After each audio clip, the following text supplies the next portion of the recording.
Assalamualaikum warahmatullahi wabarakatuh. Salam sejahtera untuk kita semua. Perkenalkan, nama saya Dita Rahmawati Putri. Saya berasal dari kelas 11 IPS 1, absen 8. Pada kesempatan kali ini, saya akan mempresentasikan materi ekonomi tentang macam-macam sistem upah. Yang pertama adalah sistem upah menurut waktu. Apa itu sistem upah menurut waktu? Sistem upah menurut waktu adalah sistem ini mendasarkan pembayaran upah menurut waktu kerja seorang pekerja. Salah satu contohnya adalah, misalnya perusahaan X menetapkan pembayaran upah per hari sebesar Rp50.000. Jika seorang pekerja bekerja selama 10 hari, upah yang diterima adalah Rp500.000. Caranya adalah 10 hari dikali Rp50.000 sama dengan Rp500.000. Kebaikan dan keburukan sistem upah menurut waktu adalah sebagai berikut. Kebaikannya adalah pekerja tidak perlu bekerja secara terburu-buru, pekerja tahu dengan pasti jumlah upah yang akan diterima. Keburukannya adalah pekerja biasanya kurang giat bekerja dan kurang teliti karena besarnya upah tidak didasarkan atas prestasi kerja. Nah, yang kedua yang akan saya bahas adalah sistem upah borongan. Sistem ini merupakan pemberian upah berdasarkan balas jasa atas suatu pekerjaan yang dipaketkan atau diborongkan. Contohnya itu adalah upah untuk membangun tower sebuah operator seluler. Pembuatannya diborongkan kepada perusahaan yang bergerak di bidangnya. Nah, sistem upah borongan juga mempunyai kebaikan dan keburukan.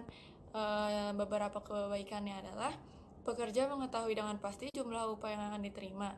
Bagi majikan, tidak perlu berhubungan langsung dengan pekerja dan mengetahui dengan pasti berapa jumlah upah yang harus dibayarkan untuk menyelesaikan suatu pekerjaan. Nah, kalau keburukannya itu, jika terjadi salah satu perhitungan, pekerja tidak dapat diselesaikan dan berhenti di tengah jalan. Nah, yang ketiga adalah sistem co-partnership. Sistem ini memberikan upah kepada para pekerjanya berupa saham atau obligasi perusahaan. Dengan saham atau obligasi, para pekerja merasa memiliki sendiri perusahaan. Dalam sistem ini, pengusaha dan pekerja bertindak sebagai partner atau mitra usaha. Kebaikan dan keburukan sistem co-partnership adalah sebagai berikut. Kebaikannya adalah jika perusahaan mendapatkan keuntungan besar, pekerja menerima upah yang besar pula.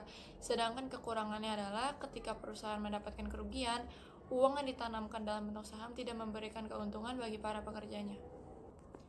Yang keempat adalah sistem upah bagi hasil. Sistem ini memberikan upah kepada setiap pekerja dengan sistem bagi hasil. Biasanya digunakan dalam penggarapan lahan pertanian. Pemilik lahan dan penggarap lahan membagi hasil pertaniannya dengan persentase tertentu sesuai dengan kesepakatan bersama. Yang kelima, sistem upah menurut prestasi. Sistem ini menentukan upah berdasarkan prestasi kerja yang diperoleh para pekerjanya.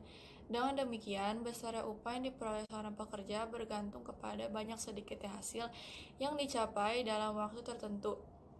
Yang keenam adalah sistem upah skala. Sistem ini menentukan besaran upah berdasarkan tingkat kemajuan dan kemunduran hasil penjualan. Jika hasil penjualan meningkat, upah pun akan bertambah. Begitu juga sebaliknya. Jika penjualan menurun, upah juga akan berkurang.